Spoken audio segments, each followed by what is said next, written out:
The Twin Towers had a perimeter of steel panels hoisted up and bolted into place. Each panel had 3 box columns about 14 inches square, cross-connected by spandrel plates. After the plane hit, the fires were burning out and cooling down. The flames on the south tower, which appear to be getting lesser and lesser, is where the smoke is getting progressively lighter and wider, indicating that the fire officials are getting closer to putting this fire out. But then, about 7 minutes before its final destruction, almost an hour after the plane hit, molten metal was seen coming out of the northeast corner near the 80th floor. The red-yellow metal poured from the tower along with a shower of sparks, and looked like steel in a foundry.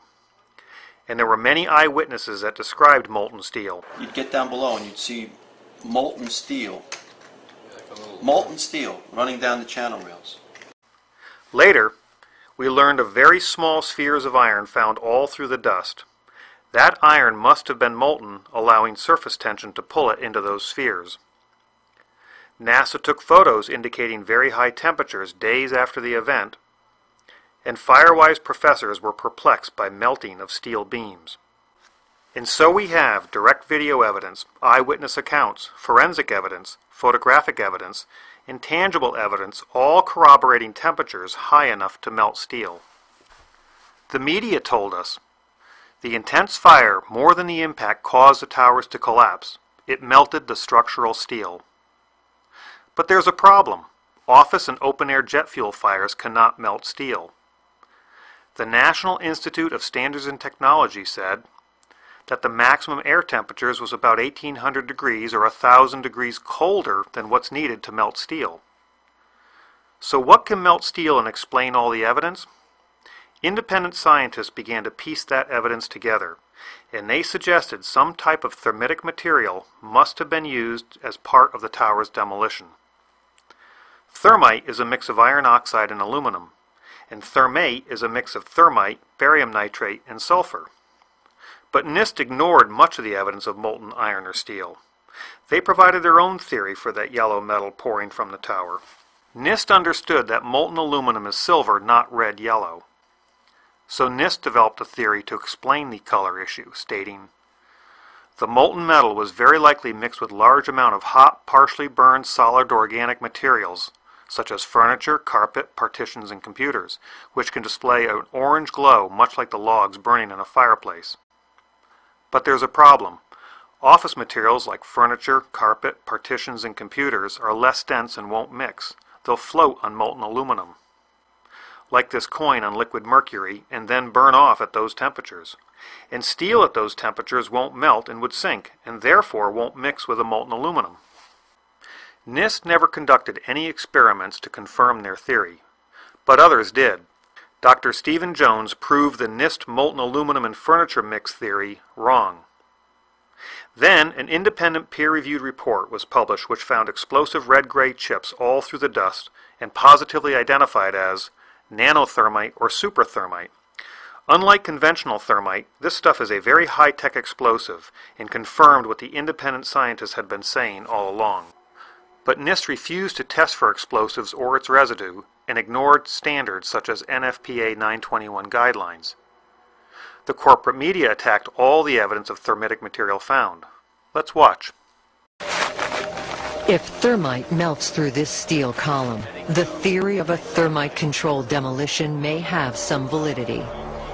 While the truthers insist that more explosive super thermite could have been used in the tower demolitions, testing conventional thermite can illuminate this physical process and answer a simple question. Can thermite of any type burn through steel beams?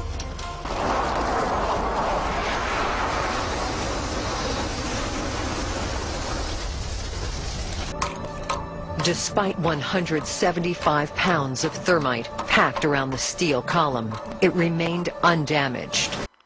Mythbusters says, the events of 9/11 will not be allowed to be debated and discussed. And they barely managed to melt through the roof of a car with a half a ton of thermite. And the debunking websites say, the thermite would have also needed to cut sideways. Not an easy feat for thermite. You see it's a powder which burns chaotically. Maybe with some device, but no working device has been proven to me to work to cut a vertical column. So we are led to believe that thermitic material cannot melt steel, cut steel horizontally or vertically, and would take massive amounts to do any real damage. So who's right in this great thermate debate? NIST and the media? Or the independent researchers and scientists who stand nothing to gain? It's time we conduct our own experiments to answer these questions. Can thermitic material melt steel? Can it cut horizontally or vertically? And does it take massive quantities to do any real damage? Many wide-flanged beams were also used in the construction of the towers, connected in a variety of ways. Could thermite cut or weaken such a connection? Using the same beam from my eutectic steel video and another 12-inch beam, I proceeded to make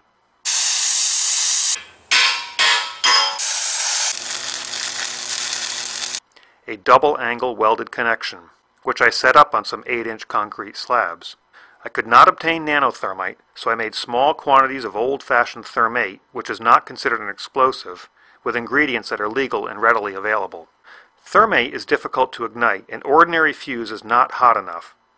But a magnesium strip, which burns white hot, will ignite the thermate giving off heat and white smoke.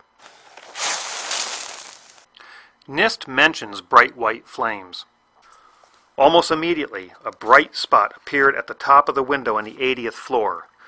An unusual flame is visible within this fire. The upper photograph of a very bright white flame stands out. And let's listen to an eyewitness who was there. I was on the 81st floor. Tell me what you saw and heard. I had 40 people in there, just an explosion. There's a light flash out my window, my whole doorway to the entrance in my office blew open. Could these white flashes be some sort of igniter for the thermitic material? In addition to giving off heat and white smoke, thermate produces lots of small spheres of iron. These iron spheres are a natural byproduct of thermate and not from any steel. Just like those iron spheres found all through the dust. I'm an engineer who designs and builds things, and I'm certainly no explosive expert. My first problem was to find a container that could hold the thermate long enough to melt the steel while not melting itself. I didn't think that steel would work as a container, so I had to improvise using some normal roof tile that I cut in half. I then had to devise a way to hold it against the connection. I used strong magnets and a spring tooth from a hay rake to press 5 pounds of thermite on each side of the double angle connection. I lit the thermate. And it did absolutely nothing to the steel connection. Maybe thermate cannot melt steel, and maybe National Geographic was right. But the steel did not melt, meaning that perhaps a container could be made out of steel after all. Using an ordinary steel box tube, I had a slot milled along one edge. Welding the bottom and using clamps on the top to hold the powdered thermate in, I bolted it to a steel beam vertically. I called this device my thermitic box cutter. With only 1.5 pounds of thermate, or less than 1/100th of what the National Geographic experts used for their experiment.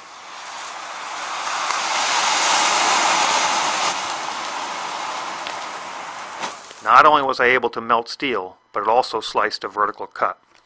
So I made a slightly larger thermitic box cutter and used 2 3/8 bolts drilled and tapped on one side of the connection.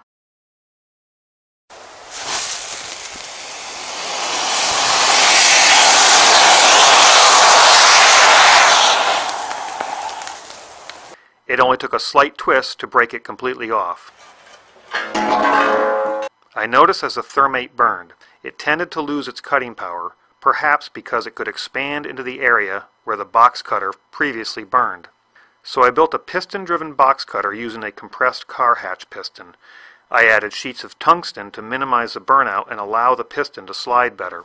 I then bolted my contraption to the flange of the column and ignited the white-hot magnesium.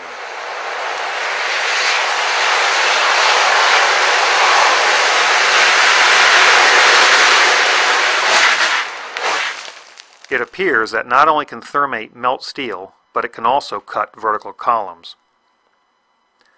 So why bother to use incendiaries like thermate and not high explosives? I think it's all about keeping things quiet before the main event. Using thermate may take longer to weaken such large columns in the towers, which may be why we see the molten steel several minutes before its final destruction. Here is less than 1 3/4 pounds of thermate, or 1/100th of what National Geographic used, quietly burning. And here is less than 4 pounds of thermate focused on the web of a wide flange.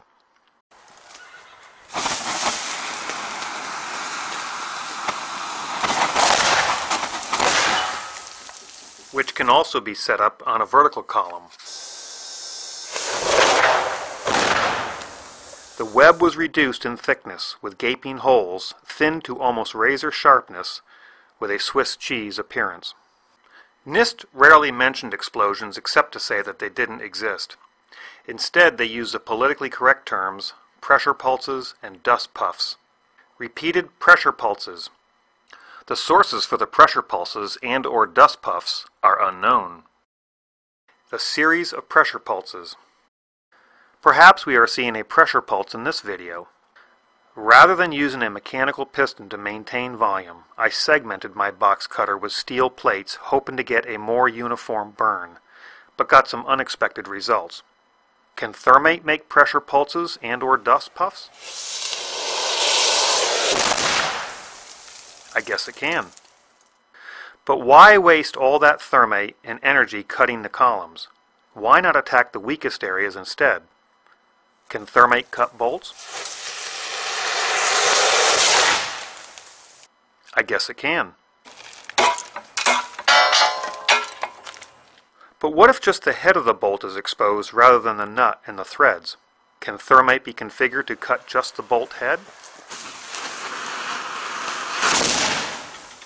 I guess it can. And without any evidence on the other side. I don't think that something like my piston-driven box cutter was bolted to the office walls, or trash bags full of thermite used. It's more likely that any pre-weakening thermitic material were hidden inside the perimeter box columns. I had a replica of a segment of the WTC box columns made up, and like the Trade Center iron workers, I bolted the segments together. It made 2 sets of my 2 bolt blasters, placing them in the access hole. Let's listen to another eyewitness. Like, it sounded like gunfire, you know, bang, bang, bang, bang, bang, and then all of a sudden, 3 big explosions. Is it even possible that thermate could do this? I guess it is. I made a 4-sided box cutter split in 2 pieces so they could be inserted inside the column. I held it up on the burnt-out bolt blasters and thought I could hold it down with magnets. Let's see what happens. I think my box cutter blew about 30 feet up, consuming valuable energy and trimming my tree in the process. Nevertheless, the inside of the column was cut about 3/4 of the way through. Were thermitic devices or maybe explosive nano-thermite sprayed inside those box columns? I'm not sure. And I'm not sure why this handhold is so large. Or why the side of this box column looks like it's blown outward. Or why 3 columns have a more intense glow, followed by 6 columns that don't, followed by another 3 that do. But I have an idea. But I do know that it's impossible for jet fuel or an office fire to melt steel or iron, which means the official story is wrong. Yet despite all the overwhelming evidence of explosions in molten steel, some people will still believe that this is aluminum and believe Building 7 fell naturally from an office fire. But those people will believe anything. Meanwhile, the government lies while the media hides the truth about 9/11. Can thermite of any type burn through steel beams?